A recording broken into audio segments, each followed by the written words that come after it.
Hello everyone, स्वागत है आप सभी का आपके अपने यूट्यूब चैनल एसेट भी में। मैं हूं आदित्य सिंह और इस वीडियो में हम लोग पढ़ेंगे क्लास 10th की हिस्ट्री का चैप्टर 4।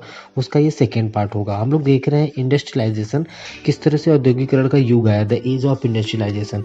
फर्स्ट पार्ट की वीडियोज़ में हम लोगों ने बहुत कुछ कवर किया है, जैसे कि कमिंग ऑफ दो फैक्ट्री, किस तरह से फैक्ट्रीज जो है डेवलप हुई, कैसे जो है पीसफुल रूप से जो है इंडस्ट्रियल चेंजेस आए हुए हैं, और साथ ही साथ जो लेबर वगैरह उनकी क्या स्थिति रही है हैंड लेबर की, या फिर स्टीम पावर जो भाप इंजन जो जेम्स वाट ने खोजा, फिर उसको किस तरह से कन्वर्ट करके लोगों ने बहुत सारे यूज किए, फिर वर्कर्स की क्या लाइफ रही है। तो बहुत सारी चीज़ें हम लोगों ने कवर कर रखा है।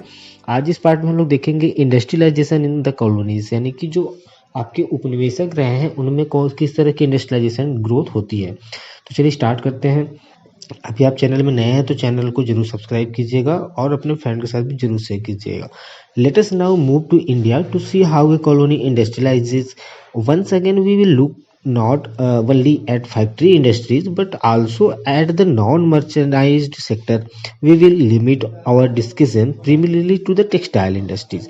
यानी कि चलिए हम लोग भारत के उस पार्ट को देखते हैं जहाँ पर उपनिवेशक का जो औद्योगिकरण वो कैसे हुआ है यह जानते हैं। साथ ही साथ हम लोग कारखाना उद्योग के साथ जो गैर मशीनी क्षेत्र है उस पर भी ध्यान देंगे, और हमारा जो स्टडी का मुख्य रूप से रहेगा ना वो कहाँ तक हम लोग पढ़ेंगे, कपड़ा उद्योग तक, ठीक है, जो हमारा कॉटन टेक्सटाइल इंडस्ट्रीज रही है। तो चलिए स्टार्ट करते हैं। इसमें देखिए पहले ही पॉइंट में आपको बताया गया the age of Indian textiles, यानी भारतीय में जो है भारतीयों में जो भारत देश में कपड़े का युग कौन सा है और क्या हो रहा था उस जमाने में। Before the age of machine industry, silk and cotton goods from India dominated the international market in the textile. Cottons were produced in many countries, but the finer varieties often come from India. यानी machine युग के पहले जो अंतर्राष्ट्रीय कपड़ा बाजार है उसमें भारत के जो है रेशमी सूती जो उत्पाद थे उसका ही दबदबा रहा करता था। बहुत सारे देशों में तो मोटा कपास पैदा होता था, लेकिन भारत में पैदा होने वाला जो कपास था वो महीन किस्म का था। अर्मीनियम और फारसी जो सौदागर हुआ करते थे पंजाब से अफगानिस्तान, पूर्वी फारस और मध्य एशिया के रास्ते यहाँ की चीज़ें लेकर जाते थे। यहाँ के जो बने महीन कपड़े थे वो थान के रूप में ऊँटों की पीठ पर लाद कर आपके वेस्टर्न साइड से बॉर्डर से जो है पहाड़ी दर्रे और जो रेगिस्तान है उसके पार ले जाया जाता था। मुख्य रूप से जो औपनिवेशिक बंदरगाह थे वो फलता फूलता समुद्री व्यापार चलता था। गुजरात के कोस्ट की बात करें, वहाँ पर सूरत जो पोर्ट है वहाँ पर उसके जरिए भारत की जो खाड़ी है और जो लाल सागर के बंदरगाह है पोर्ट है उससे ये जुड़ा हुआ था। कोरोमंडल जो तट है और जो मछलीपट्टनम है और जो बंगाल में हुगली के माध्यम से भी दक्षिण जो पूर्व एशियाई बंदरगाह हैं उनके साथ खूब व्यापार चलता था। बात करें निर्यात व्यापार के, इस नेटवर्क में बहुत सारे भारतीय व्यापारी और बैंकर जो है सक्रिय थे। वे प्रोडक्शन में पैसा लगाते थे और चीज़ों को लेकर जाते थे, तो निर्यातकों को भी वो पहुंचाया करते थे। माल भेजने वाले जितने भी सौदागर थे इनके जरिए बंदरगाह जो है नगर देश के भीतरी इलाकों से भी जुड़े हुए थे। ये जो सौदागर थे बुनकरों को पेशगी देते थे, इनाम के तौर पे बख्शीश देते थे, और बुनकरों से तैयार कपड़ा जो है खरीदते थे और उसे बंदरगाहों तक पहुंचाते थे। बंदरगाह पर जो है बड़े जहाज मालिक और निर्यात व्यापारियों के दलाल कीमत पर जो है मोल भाव करते थे और जो आपूर्ति सौदागर है उनसे माल को खरीदा करते थे। 1750s के आसपास की बात करें तो भारतीय जो सौदागर हैं इनके नियंत्रण वाला यह नेटवर्क धीरे धीरे अब टूटने लगा था।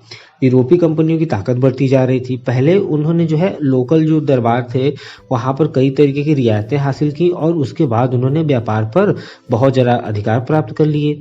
इससे सूरत व हुगली ये दोनों पुराने जो बंदरगाह थे ये कमज़ोर पड़ने लगे। इन बंदरगाहों से होने वाले जो निर्यात थी उसमें भी बहुत ज़्यादा ड्रामेटिक रूप से कमी आ गई। पहले जिस कर्जे से व्यापार चलता था वो अब खत्म होने लगा।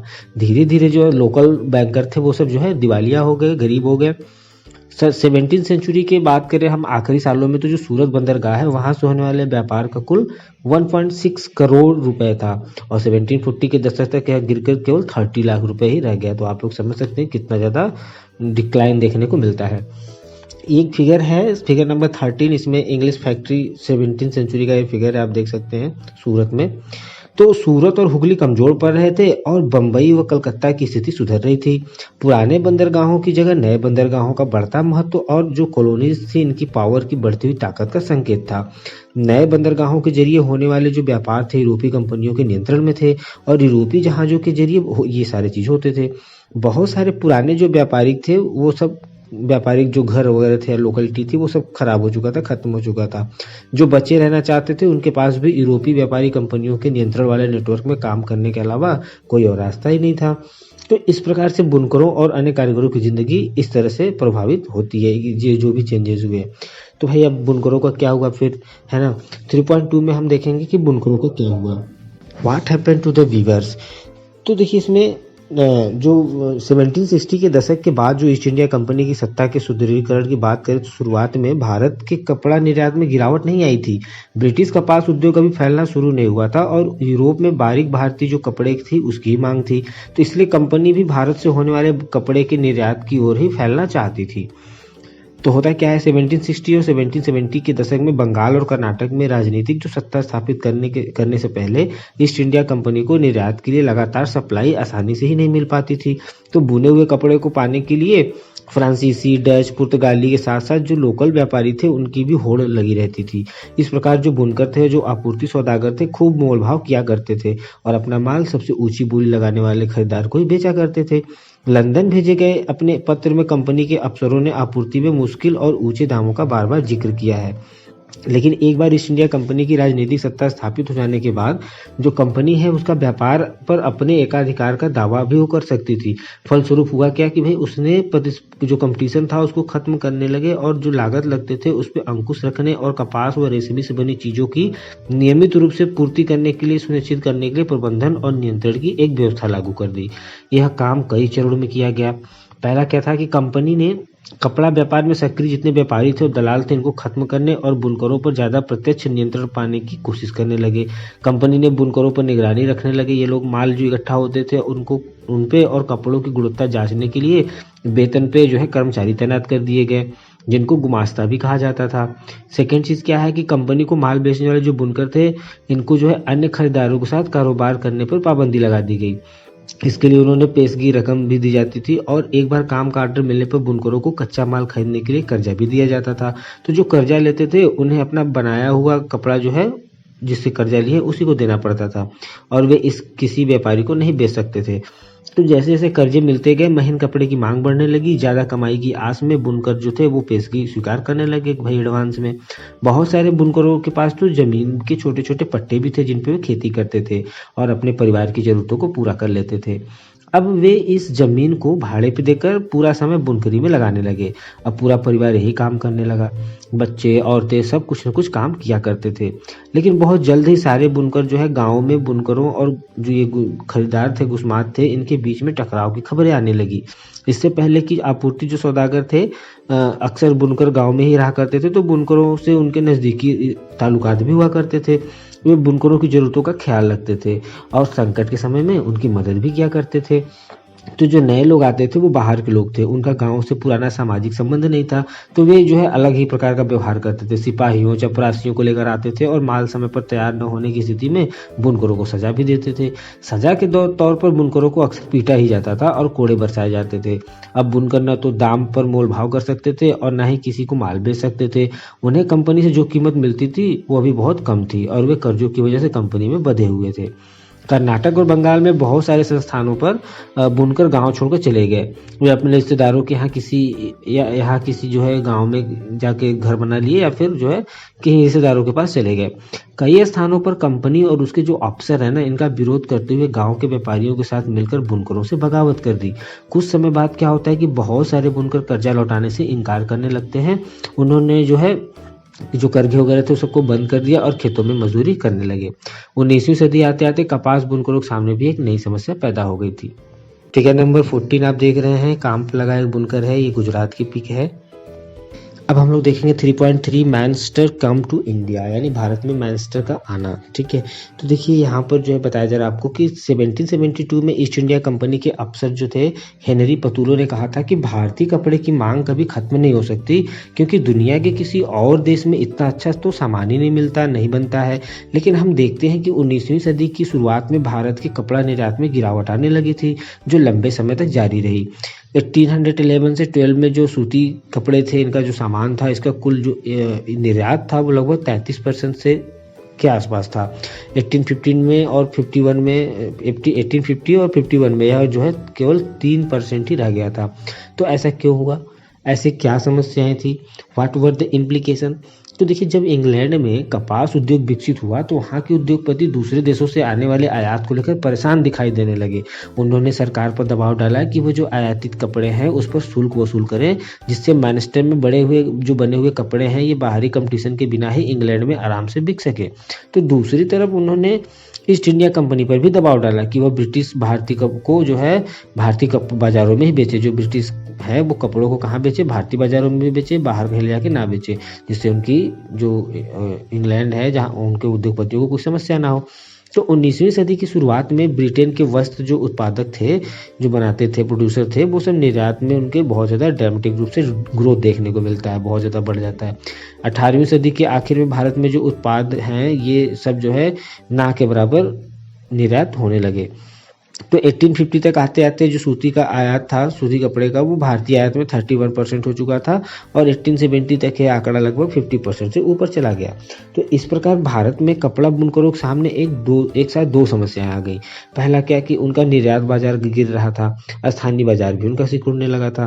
तो स्थानीय बाजार में मैनचेस्टर के आयातित जितने माल थे वो सब जो है भरमार थी, बहुत ज़्यादा कपड़े आया करते थे। कम लागत पर मशीनों से बने हुए जितने कपड़े थे, आयातित कपास उत्पाद इतने सस्ते थे कि बुनकर उनका मुकाबला ही नहीं कर सकते थे। 1815 के दशक तक देखें तो देश के ज़्यादातर जो बुनकर थे उनके इलाकों में गिरावट आती है और बेकारी के ही किस्से की हर जगह जहाँ देखो तो हाँ सब लोग बेरोजगार हैं, कोई काम ही नहीं है ना।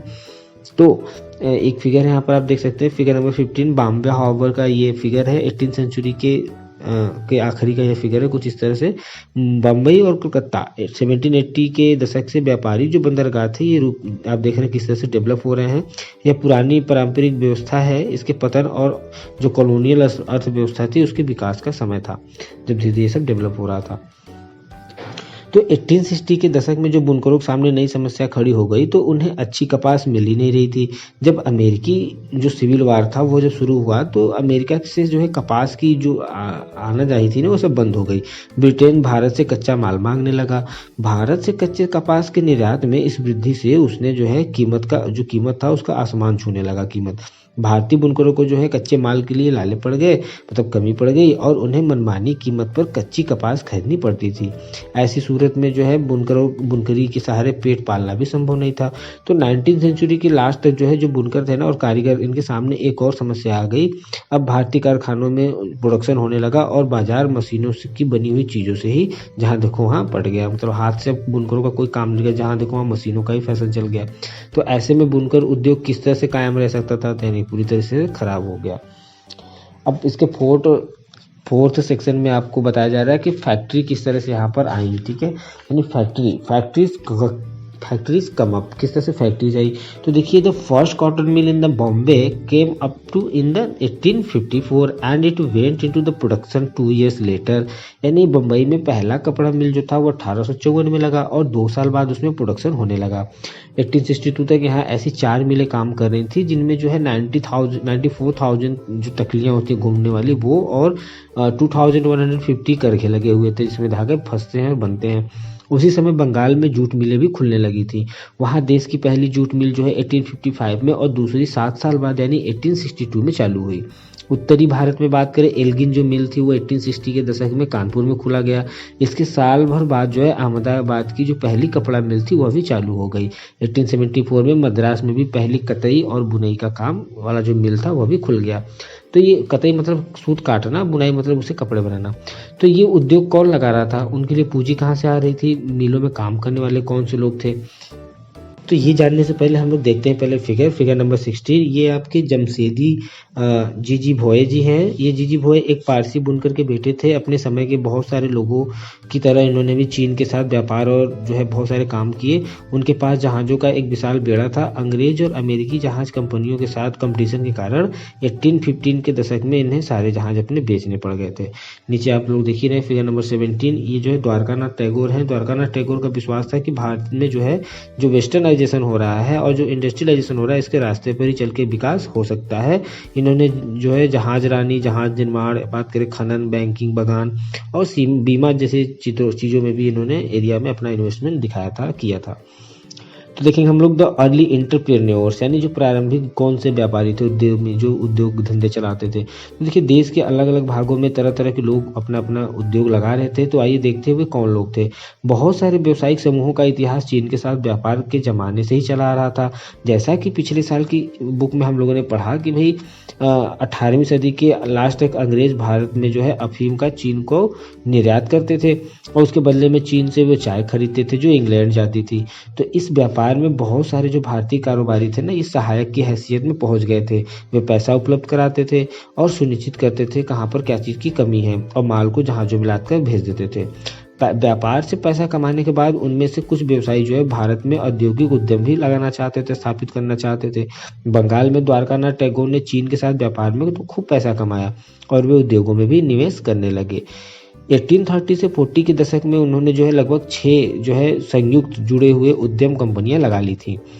1840 के दशक में आए हुए जो व्यापक व्यावसायिक संकट थे और जो औरों के साथ जो था वो टैगोर के भी उद्यम उसमें खराब हो गए, बैठ गए, व्यापार ठप हो गया।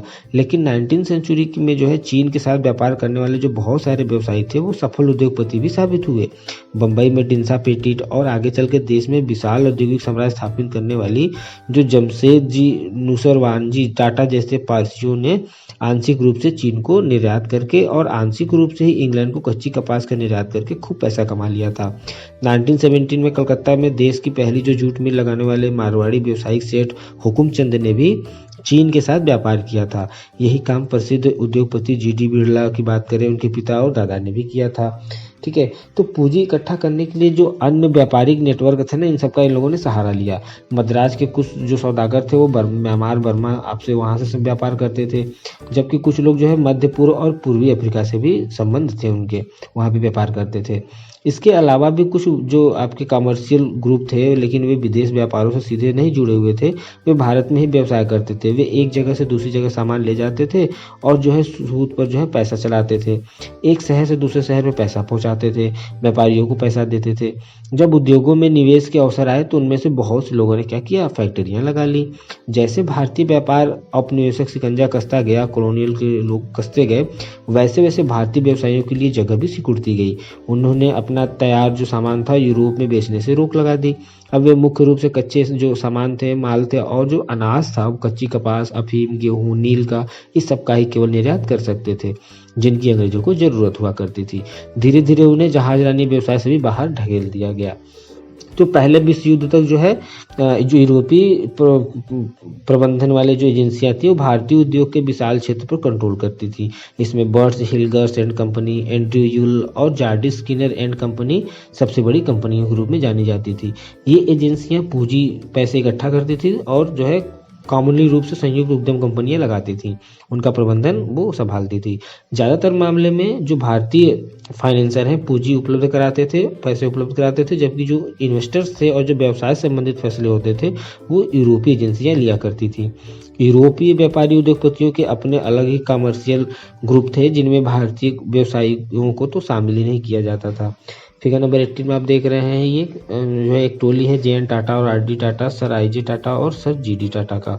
1920 में जमशेदपुर में भारत का पहला लोहा वाला जो संयंत्र स्थापित किया गया था, उसमें भारत में जो है लौह एवं इस्पात उद्योग, कपड़ा उद्योग के काफ़ी बाद ये शुरू हुआ था। तो जो कॉलोनियल थे भारत में औद्योगिक मशीनरी, रेलवे और लोकोमोटिव का ज़्यादा ही आयात किया जाता था उस जमाने में, इसलिए स्वतंत्रता मिलने तक भारी उद्योग जो है कोई खास आगे इनका नहीं बढ़ सका। फिगर नंबर 19 आप देख रहे हैं बम्बई के एक मिल में जो है युवा कामगार से 20वीं सेंचुरी की स्टार्टिंग का ये पिक है, जब मजदूर गांव जाते थे तो अच्छे कपड़े पहनने की कोशिश करते थे। तो 4.2 में देखेंगे हम लोग where did the workers come from, जो मजदूर थे वो कहाँ से आए। तो देखिए फैक्ट्रीज नीडेड वर्कर्स, क्या है ना, फैक्ट्रियाँ होंगी तो मजदूर भी होंगे। फैक्ट्रियों के विस्तार से मजदूरों की मांग बढ़ने लगी। 1901 में बात करें भारतीय फैक्ट्रियों में तो कुल मिला के 5,84,000 मजदूर काम करते थे। 1946 तक ये संख्या बढ़ के 24,36,000 यानी 24,36,000 हो गई थी। ये मजदूर कहाँ से आए भाई, तो देखिए ज़्यादातर जो औद्योगिक इलाके में जो है मजदूर आसपास के जिलों से आते थे, लेकिन जिन किसानों कारीगरों को गांव में काम नहीं मिलता था वे औद्योगिक केंद्रों पर ही जाने लगते थे। 1911 में बम्बई के सूती कपड़ा उद्योग में काम करने वाले जो 50% से ज़्यादा मजदूर थे, इनके पास ये लोग जो है रत्नागिरी जिले से आए थे। कानपुर की मिलों में काम करने वाले ज़्यादातर कानपुर जिले के ही गाँव से ही आते थे। मिल मजदूर जो होते थे वो बीच बीच में अपने गाँव जाते रहते थे। वे फसलों की कटाई त्योहार के समय गाँव लौट जाते थे। बाद में जब नए कामों की खबर फैली तो दूर दूर से भी लोग आने लगे। एग्जाम्पल के लिए बात करें, जो संयुक्त प्रांत थे, लोग बम्बई की कपड़ा मिलों और कलकत्ता के जूट मिलों में काम करने के लिए पहुंच रहे थे।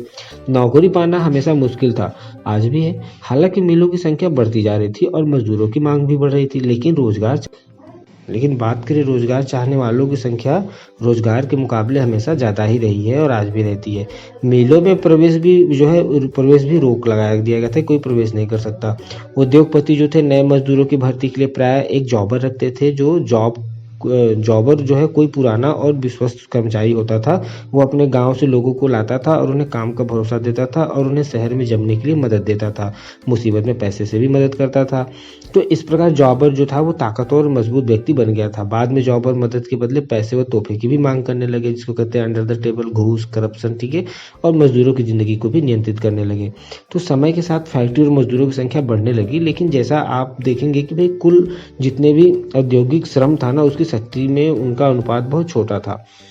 तो यहाँ पर देखिए फिगर है, मुंबई के मिल में मौजूद मजदूर वसंत पारकर ने कहा है कि मजदूर अपने बेटे को मिल में काम पर रखवाने के लिए जॉबर को पैसा देते थे और मिल मजदूर शारीरिक और भावनात्मक रूप से उसके गांव से गहरे तौर पर जुड़े होते थे। तो वह गांव जाकर फसलों की कटाई करता था। कोंकणी लोग जो होते थे वो धान काटने और घाटी यानी कि गन्ना काटने वाले गाँव में जाते थे, और यह जो व्यवस्था थी इसके लिए जो है जिसके लिए मिल वाले उसको छुट्टी भी दिया करते थे। 2004 ये अहमदाबाद की मिल में कतई में लगी मजदूर औरतें हैं। औरतों का जो मुख्य रूप से कतई विभाग में ही इस तरह से काम किया करती थी। फिगर नंबर 20 है, ये एक जॉबर की तस्वीर है। आप देख सकते हैं इसका अंदाज, पहनावा किस तरह से पता चलता है कि है ना, मैं अपने आप को।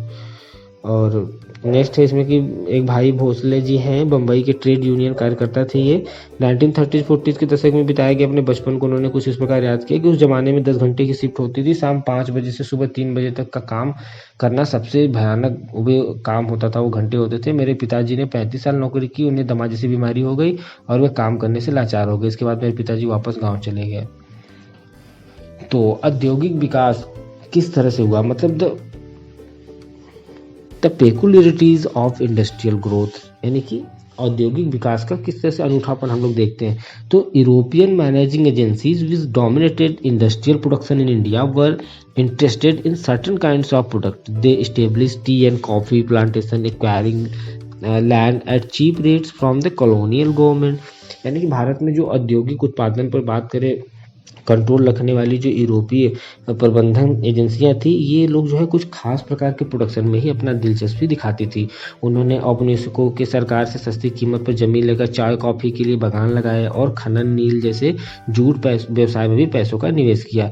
इसमें से ये ज़्यादातर जो लोग थे ना, ऐसे प्रोडक्ट थे ये जिनकी भारत में बिक्री के लिए नहीं बल्कि मुख्य रूप से निर्यात के लिए आवश्यकता थी।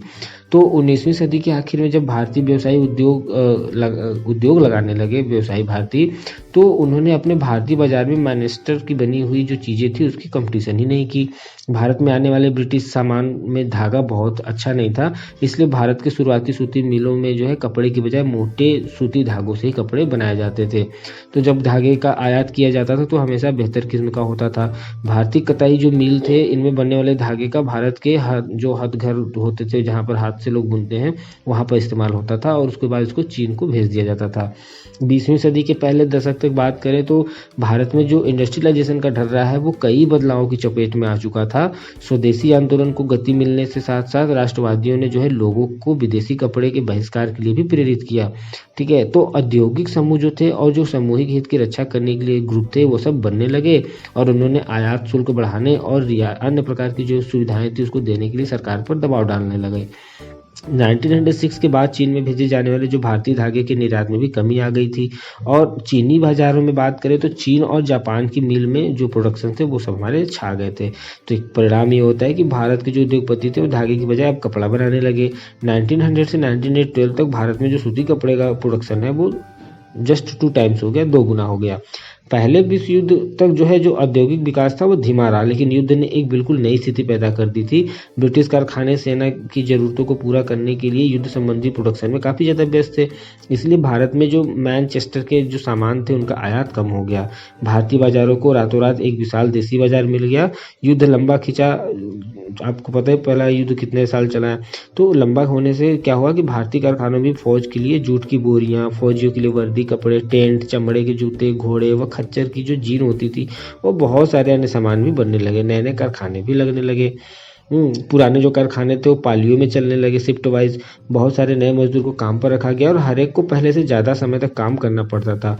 और वार के समय तो जो है औद्योगिक प्रोडक्शन भी बहुत तेज़ी से बढ़ता है। तो वार के बाद जो भारतीय बाजार में मैनचेस्टर को पहली जो हैसियत कभी नहीं हासिल हो पाई थी वो अब मिल गई। अब आधुनिक जो पहले जैसी उसकी हैसियत थी वो कभी नहीं उसको मिल पाई। आधुनिकीकरण न कर पाने के कारण अमेरिका, जर्मनी और आपके जापान के मुकाबले में इनके बाजार जो है कम पड़ जाने के कारण जो ब्रिटेन की अर्थव्यवस्था थी वो बिल्कुल गिर गई। कपास का उत्पादन बात करें बहुत कम रह गया था और ब्रिटेन से होने वाले जो सूती कपड़े के निर्यात में बहुत ज़्यादा गिरावट देखने को मिलती है। तो उपनिवेशक जो थे वो विदेशी उत्पादों को हटाकर लोकल के जो आपके उद्योगपति थे इन्होंने जो है घरेलू बाजारों पर कब्जा कर लिया और धीरे धीरे अपनी स्थिति मजबूत बना ली। एक फिगर नंबर 22 है, ये मद्रास का चैम्बर ऑफ कॉमर्स का पहला दफ्तर है। 19वीं सदी के आखिर में देश के अलग अलग क्षेत्रों से जो है यहाँ पे बिजनेसमैन मिलकर एक चैम्बर ऑफ कॉमर्स बनाने लगे थे ताकि सही तरह से जो है व्यवसाय कर सकें और सामूहिक चिंता के मुद्दों पर भी फैसले ले सकें। तो अब देखेंगे हम लोग जो छोटे उद्योग थे उनकी संख्या किस तरह से बहुत ज़्यादा बढ़ने लगी। स्मॉल स्केल इंडस्ट्रीज प्रीडोमिनेटेड, यानी कि लघु उद्योगों की बहुतायत। तो देखिए युद्ध के बाद जो है ना फैक्ट्री उद्योगों में लगातार इजाफा तो हुआ, लेकिन अर्थव्यवस्था में बात करें तो विशाल उद्योगों का हिस्सा बहुत ही ज़्यादा छोटा था।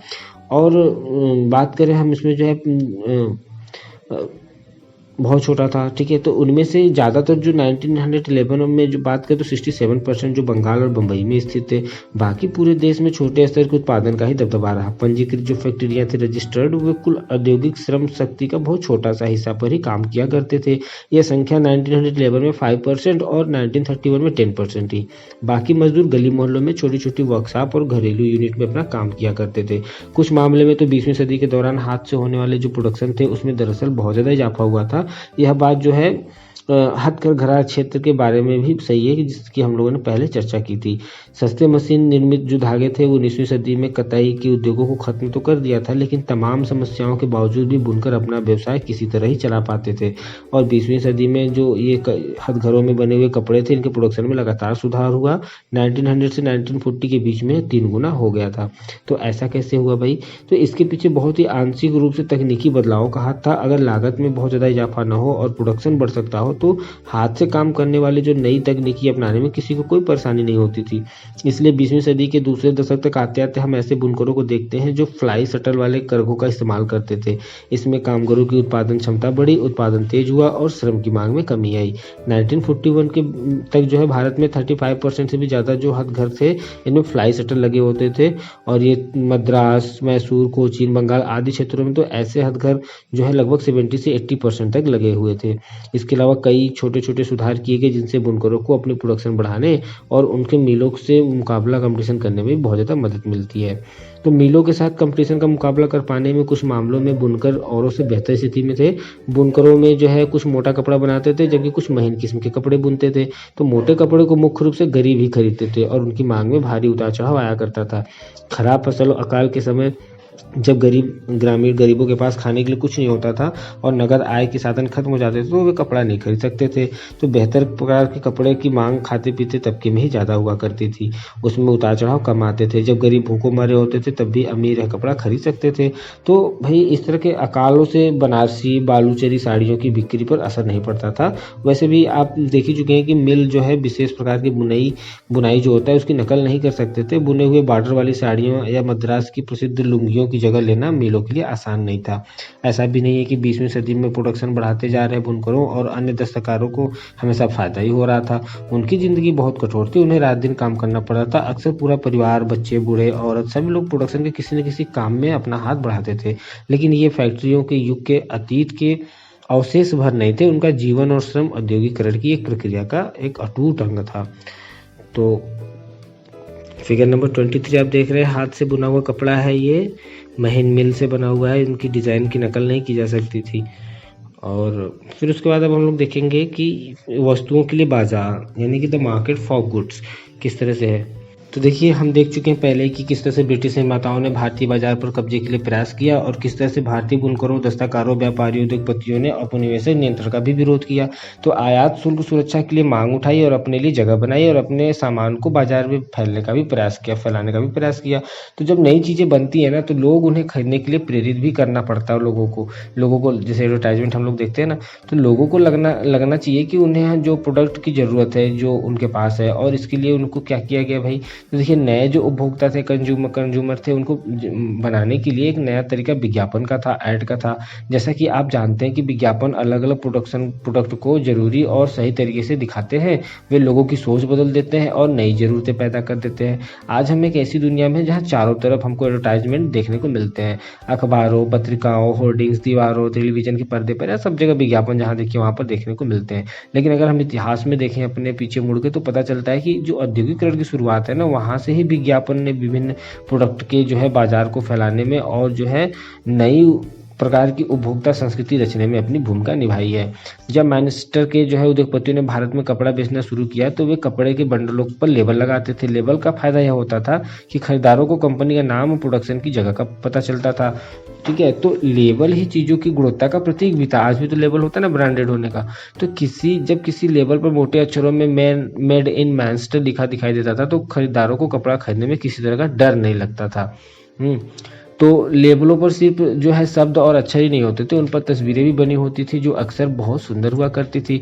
अगर हम पुराने लेबलों को देखें, तो उनके निर्माताओं की सोच, उनके हिसाब किताब और लोगों को आकर्षित करने के तरीकों का अंदाजा लगा सकते हैं। इन लेबलों पर बात करें, भारतीय देवी देवताओं की तस्वीरें प्राय लगी होती थी। देवी देवताओं की तस्वीर के बहाने निर्माता यह दिखाने की कोशिश करते थे कि ईश्वर भी चाहता है कि लोग उसकी चीज़ को खरीदें। कृष्ण या सरस्वती जी की तस्वीरों का फायदा ये होता था कि विदेशों में बनी चीज़ भी जो है भारतीयों को जानी पहचानी सी लगती थी। तो 19वीं सदी के आखिर में जो निर्माता थे और जो प्रोडक्ट को बेचने के लिए कैलेंडर छपवाने लगे थे, और अखबारों और पत्रिकाओं को तो पढ़े लिखे लोग ही समझ सकते थे, लेकिन कैलेंडर उनको भी समझ में आ जाते थे जो पढ़े लिखे नहीं थे।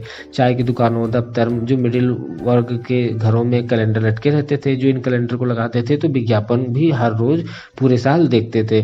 तो इन कैलेंडर में भी नए प्रोडक्ट को बेचने के लिए देवी देवताओं की तस्वीर लगाई जाती थी। तो देवताओं की तस्वीर की एक महत्वपूर्ण व्यक्तियों, सम्राटों, नवाबों की तस्वीरें भी विज्ञापन कैलेंडरों में खूब यूज किया जाता था।